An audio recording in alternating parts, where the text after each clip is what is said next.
ছোট বোনের বিয়ের পর একদিন বাপের বাড়ি বরকে নিয়ে বেড়াতে এসেছি।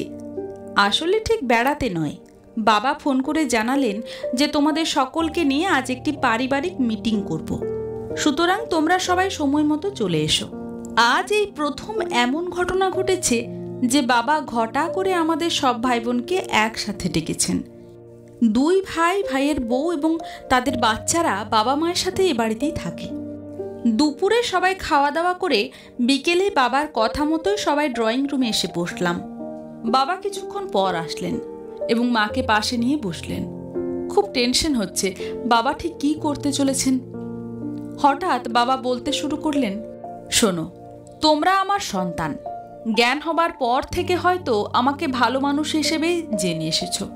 আমিও চেষ্টা করেছি একজন আদর্শ বাবা হওয়ার, আর হয়তো কিছুটা পেরেওছি, যার ফলাফল আজ আমার প্রতিটি সন্তান সুসন্তান, উচ্চশিক্ষিত এবং যে যার মতো প্রতিষ্ঠিত। সবার ছোট ঝিমলি। তোমাকেও বিয়ে দিয়ে দিলাম, ঘর বর সব ভালো দেখে। মৈনাকের বউ এলো, তাও প্রায় 9 বছর পার হয়ে গেছে। সন্তানদের প্রতি এইটুকু দায়িত্ব অন্তত পালন করেছি। তবে আমি স্বামী হিসেবে মোটেও সফল নই, বরং বিপরীতটাই বলতে পারো। বাবার কথা শুনে বাবাকে এবার থামানোর চেষ্টা করছেন মা, কিন্তু বাবা মাকে বাধা দিয়ে বললেন, আজ আমাকে থামাতে চেয়ে কোনো লাভ হবে না গীতা। স্বামী হিসেবে বেলা শেষে হলেও অন্তত এখন আমি আমার দায়িত্ব কিছুটা পালন করতে চাই। আমি আমার সন্তানদের কাছে নিজের অন্যায় স্বীকার করতে চাই। আমরা ঠিক বুঝতে পারছি না বাবা ঠিক কি বলতে চাইছেন। আমরা বারে বারে সবাই একে অপরের মুখের দিকে চাইছি আর ভাবছি এবার কি হবে। বাবা আবারও বলতে শুরু করলেন, আমি ছিলাম ভাই বোনের মধ্যে তৃতীয়, আর লেখাপড়ায় ভালো। আমি যখন যাদবপুর ইউনিভার্সিটিতে মাস্টার্স পরীক্ষা দিয়ে বাড়ি গেলাম, তখন আমার বাবা তার এক বন্ধুর মেয়ের সাথে আমার বিয়ে ঠিক করেন। আমার নিজের যদিও কোনো পছন্দ ছিল না, কিন্তু মনে মনে ভাবতাম আমি যাকে বিয়ে করব সে খুব সুন্দরী হবে আর গায়ের রংটা ফর্সা হতেই হবে। কিন্তু মেয়ে দেখতে গিয়ে দেখলাম মেয়ে মোটেও ফর্সা নয়, বরং তার উল্টো। আমার মনটা ভীষণ খারাপ হয়ে যায় আর প্রচণ্ড রাগ হয় আমার বাবার প্রতি। কিন্তু বাবা অত্যন্ত রাগী ছিলেন, তাই খুব ভয় পেতাম।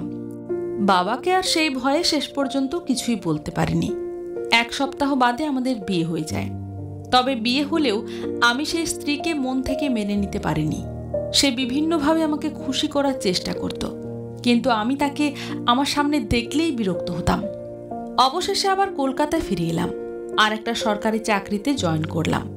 ভুল করেও স্ত্রীর কথা মনে হতো না আমার। আর এবার যেটা বলবো সেটা চরম লজ্জার, তবু আমি বলবো, নিজের পাপ স্বীকার আমি নিজের সন্তানদের কাছেও করব। এই বলে বাবা আবারও বলা শুরু করলো, চাকরি পাওয়ার 6 মাসের মধ্যেই কলকাতায় আমি যে বাড়িতে ভাড়া থাকি সেই বাড়ির মেয়েকে ভালো লাগতে শুরু করে, কারণ সেই মেয়ে খুব সুন্দরী। আমি এই 6 মাসে একবারও গ্রামে যাইনি। সেই মেয়ের সাথে প্রায় প্রতিদিন বাড়ির ছাদে কথা হতো। এমনকি মনে মনে ভেবেও ফেলি কাউকে না জানিয়ে সেই মেয়েকে বিয়ে করে নেব। কিন্তু হঠাৎ একদিন শুনি সেই মেয়ের হাজব্যান্ড বিদেশ থেকে এসেছেন, অথচ এই মেয়েটা এতদিন আমাকে একবারও বলেনি যে সে বিবাহিতা।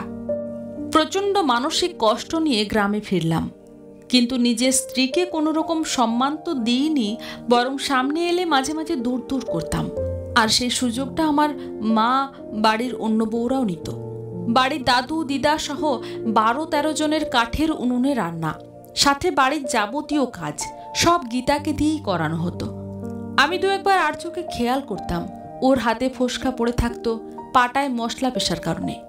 সে কাক ডাকা ভরে উঠে বাড়ি উঠোন ঝাড়ু দেওয়া থেকে সবার জন্য জীবন উৎসর্গ করে দেওয়া যেন ওর নিত্যদিনকার রুটিন ছিল।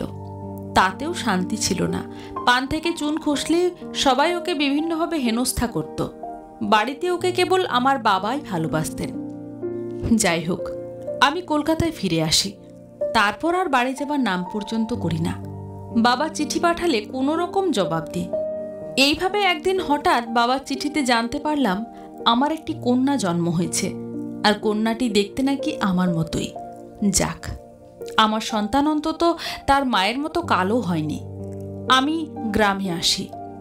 এইভাবে একে একে আমার আরও 2টি সন্তান ভূমিষ্ঠ হলো। ততদিনে অবশ্য আগের মতো গীতাকে অপমান না করলেও খুব যে ভালোবাসতাম সেটাও নয়। এর মধ্যে হঠাৎ একবার অ্যাক্সিডেন্ট হয়ে আমার বাম পায়ের হাঁটু ভেঙে যায়। অনেকদিন কলকাতায় ট্রিটমেন্ট করার পর আমাকে গ্রামে নিয়ে আসে।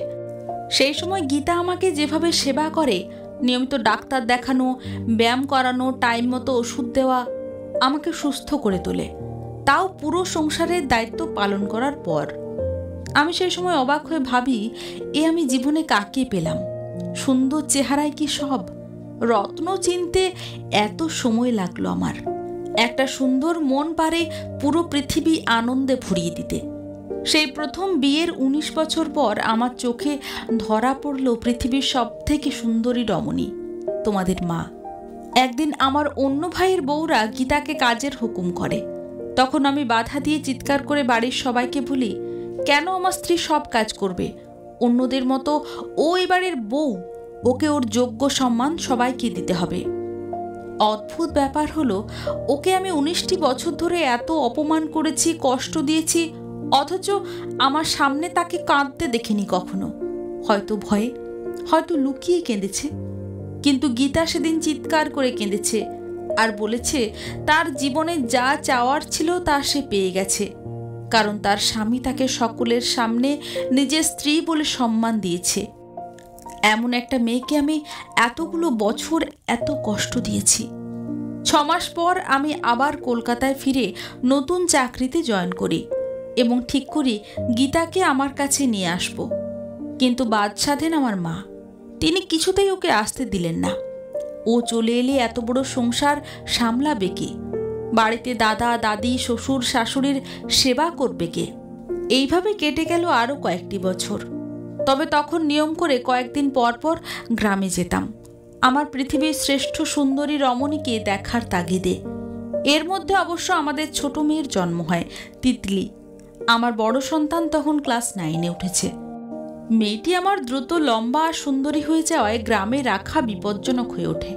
আর এটাকেই সুযোগ বানিয়ে সেবার বাড়িতে রীতিমতো ঝগড়া করেই তোমাদের সহ তোমাদের মাকে নিয়ে কলকাতায় চলে আসি। আর সেদিনও আমাকে পূর্ণ সাপোর্ট দেন আমার বাবা, যার নয়নের মণি ছিল তোমাদের মা। 4 সন্তানের লেখাপড়া, সংসার খরচ, বাড়িতে টাকা পাঠিয়ে কিছু টাকা ব্যাংকে গচ্ছিত রাখার পর আর কিছুই অবশিষ্ট থাকতো না। তাই যৌবনকালে তোমাদের মাকে কোনোদিন ভালো একটা শাড়ি পর্যন্ত দিতে পারেনি। তারপরও কোনোদিন কোনো অভাব অভিযোগ করেনি তোমার মা। বাবার মুখে মায়ের কষ্টের কথাগুলো শুনে আমরা সবাই কাঁদছি। এত বছরে একটি বারের জন্য মা কোনোদিন এসব কথা আমাদেরকে বলেননি।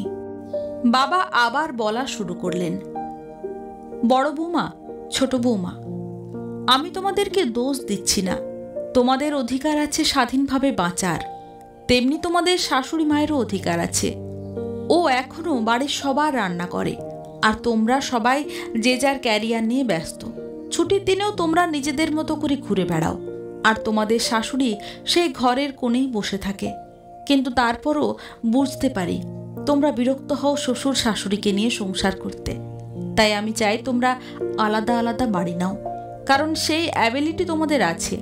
আর সেটা চাই তো বড় কথা, এই বয়সে এসে আবার গীতাকে তোমাদের হুকুম মানতে হবে, সেটা তো আমিই মেনে নেব না কিছুতেই।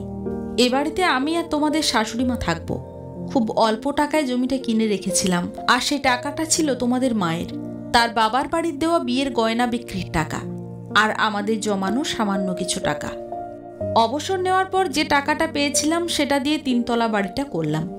বাড়ি ভাড়া বাবদ যে টাকাটা আসবে সেটা আমাদের দুজনের জন্যই ঢের। তোমাদের মাকে নিয়ে আমি তেমনভাবেই থাকবো যেমনটা এ যুগের হাজব্যান্ড ওয়াইফরা থাকে। তাকে নিয়ে রোজ ঘুরতে যাব, শহর ঘোরাবো, সম্ভব হলে দেশের বাইরেও ঘুরতে নিয়ে যাব। আমার যতটুকু সামর্থ্য আছে তার মধ্যেই। আমাদের প্রতি তোমাদের ফিনান্সিয়াল কোনো সাপোর্টও দিতে হবে না, শুধু মাসে অন্তত একটা রবিবার এ বাড়িতে সবাই মিলে এসে আমাদের সাথে কাটিয়ে যাবে। সেটাও যদি না পারো তাতেও কোনো আক্ষেপ থাকবে না। ভেবে নেব আমার সন্তানেরা বিদেশে থাকে, তাই চাইলেই দেখা করা সম্ভব নয়। আমি এখন থেকে ঘরের কোনো কাজ গীতাকে করতে দেব না। কাজের মেয়ে থাকবে, সেই সব কাজ করবে। আমরা জীবনের এই শেষ বেলাতে অন্তত একটু ভালো করে সময় কাটাবো, নিজেদের মতো করে। সব শুনে মা বাধা দেওয়ার চেষ্টা করলেন, ভাইরাও বাধা দিতে চাইল, কিন্তু বাবা যেন এবার স্বার্থপর হয়ে গেলেন নিজের স্ত্রীকে নিয়ে আলাদা নিজের মতো থাকার জন্য। আর মা বাধা দিলেও তার চোখ মুখ কেমন যেন স্বচ্ছ আলো যেন ছুঁয়ে যাচ্ছিল। অনেক বছরের না পাওয়া যেন এক নিমেষেই পেয়ে গেলেন।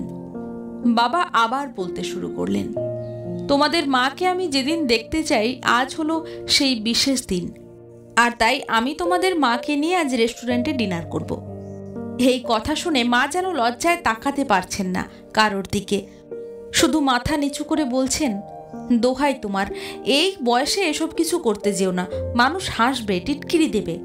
বাবা বললেন, যে হাসার সে হাসবে, হাসলে হার্ট ভালো থাকে।